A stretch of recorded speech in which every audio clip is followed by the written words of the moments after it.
3, 2, 1, L40 stages are ignited.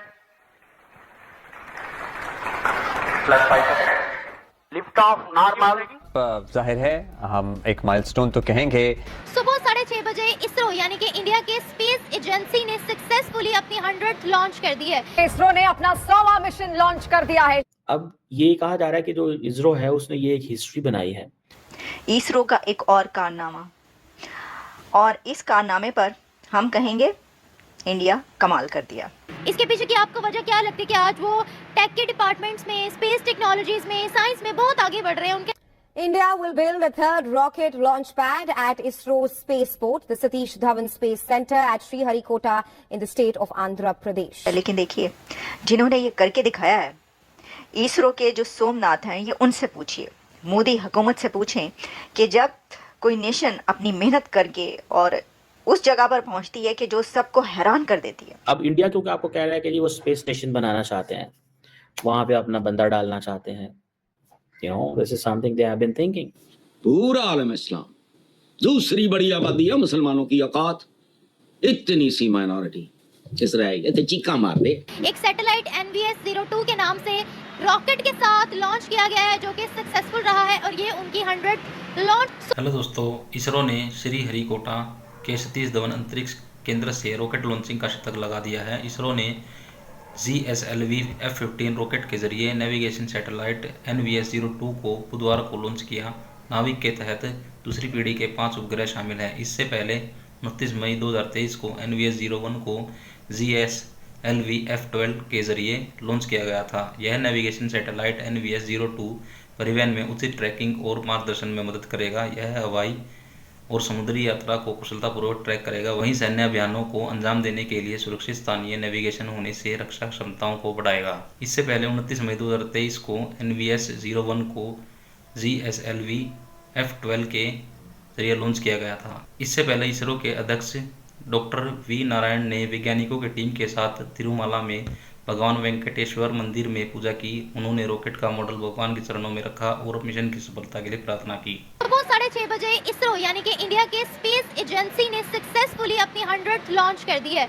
एक satellite NVS-02 के नाम से रॉकेट के साथ लॉन्च किया गया है जो कि सक्सेसफुल रहा है और ये उनकी 100th लॉन्च थी। इस साल की सबसे पहला सैटेलाइट सक्सेसफुली लॉन्च कर दिया गया है जिसको बहुत ज्यादा प्रेज किया जा रहा है। अगर हम बात करें पाकिस्तान की स्पेस एजेंसी जिसका नाम है सुपार्को, वो कहाँ स्टैंड कर रही है, कितनी वहाँ पर रिसर्च हो रही है, या स्पेस साइंसेस में, स्पेस डिपार्टमेंट में पाकिस्तान कहाँ स्टैंड करता है, या इसरो के मुकाबले में सुपार्को अभी सामने आ रही है या नहीं? पाकिस्तान वैसे टेक्नोलॉजी के लिए काफ़ी काम कर रहा है, लेकिन फर्दर मोर पाकिस्तान को और ज़्यादा काम करना चाहिए। अगर इंडिया जैसा जो हमारा बिल्कुल नेबरिंग कंट्री है और इंडिया जैसी जो कंट्री है वो इसके लिए काम और इतनी अपनी टेक्नोलॉजी को ज़्यादा से ज़्यादा बेहतर बनाने की कोशिश करें, तो हमें चाहिए कि हम भी अपनी टेक्नोलॉजी को ज़्यादा से ज़्यादा बेहतर बनाने की कोशिश करें और ताकि हम उनका मुकाबला अच्छी तरीके से कर सकें। What is the reason behind कि आज उनका 100th रॉकेट लॉन्च किया गया है विद अ सैटेलाइट, क्या कहेंगी? इसके पीछे की आपको वजह क्या लगती है कि आज वो टेक के डिपार्टमेंट्स में, स्पेस टेक्नोलॉजीज में, साइंस में बहुत आगे बढ़ रहे हैं, उनके नाम बहुत ज़्यादा आ रहे हैं? ये तो डिपेंड करता है क्योंकि हमें अंदर की बात नहीं पता है कि अंदर सब कुछ क्या चल रहा है, और उनके साथ डिफरेंट कंट्रीज़ जो हैं वो डिफरेंट रिलेशनशिप्स में, हमारे रिलेशनशिप उस तरह के US के साथ स्ट्रॉन्ग नहीं है जितने उनके साथ स्ट्रॉन्ग है। तो मुझे ऐसा लगता है कि हमें मतलब उनके US के साथ स्ट्रॉन्ग है, इस वजह से वो हर चीज़ में आगे जाते जा रहे हैं। वो खुद भी इस चीज़ की कोशिश कर रहे हैं और पाकिस्तान भी कर रहे हैं, लेकिन और मेहनत करनी चाहिए तो हम और कर सकते हैं, ज़्यादा अच्छा कर सकते हैं। यू नो कि अमेरिका का जो स्पेस डिपार्टमेंट है नासा, वहाँ ज़्यादा लोग कौन जॉब करते हैं या किसने उस डिपार्टमेंट को संभाला है? Do you know? ज़्यादातर इंडियंस ही हैं वहाँ पे, ज़्यादातर इंडियंस हैं वहाँ पे। दुबई में देख लें आप इंडियंस हैं, USA में देख लें आप इंडियंस हैं, हर जगह इंडियंस हैं क्योंकि इंडियंस को मेरे ख्याल से परमिशन उनको ज़्यादा मिलती है जाने की एज़ कम्पेयर टू हमें अपॉर्चुनिटीज़ भी कम मिलती हैं, इस वजह से हम पीछे हैं। हमें अगर अपॉर्चुनिटीज़ मिलें तो हम भी जाएँ, बाहर की कंट्री में जाएं, फॉरेन कंट्रीज़ में जाएं। फॉरेन कंट्रीज़ में जाना चाहिए, वहाँ पे पाकिस्तान का नाम बनाना चाहिए क्योंकि लोग यंग तो हैं तो जाते हैं, तो है तो उनको वो वहाँ पे अपॉर्चुनिटी नहीं दी जाती है, उनको कम अपॉर्चुनिटीज़ के साथ नीचे रखा जाता है शायद। और ये क्यों है? ऐसा इसलिए है क्योंकि हमारी शायद इमेज ऐसी बनी हुई है डिफरेंट कंट्रीज़ में, शायद इस वजह से। और ये इमेज हमारे खुद के लोगों ने बनाई हुई है, हमारे खुद के लोगों ने ये इमेज बनाई हुई है। हरकतें अच्छी नहीं होंगी अपनी नहीं, हाँ अपनी अच्छी होंगी तो फिर बाकी भी अच्छे हो जाएंगे शायद। दूसरी बात ये कि वो एजुकेशन सिस्टम भी हमारा उस तरह का नहीं है ना, हमारे सिलेबस अप टू डेटेड नहीं है, लेकिन अब जो सिलेबस आ रहा है जैसे 9th का या फर्स्ट ईयर का वो अप टू डेट हो रहा है, लेकिन बहुत ये टेक्नोलॉजी जा तो रही है लेकिन टेक्नोलॉजी बहुत आहिस्ता आहिस्ता चल रही है, लेकिन अगर यंग जनरेशन यहाँ रहती है पाकिस्तान में तो फिर कुछ हो सकता है, अगर उनको भी जॉब की अपॉर्चुनिटीज़ मिलें तो फिर हो सकता है यहाँ। अभी तक अगर मैं आपसे पूछूं जितने भी पाकिस्तान ने रॉकेट्स और सैटेलाइट्स लॉन्च किए हैं, do you know their names?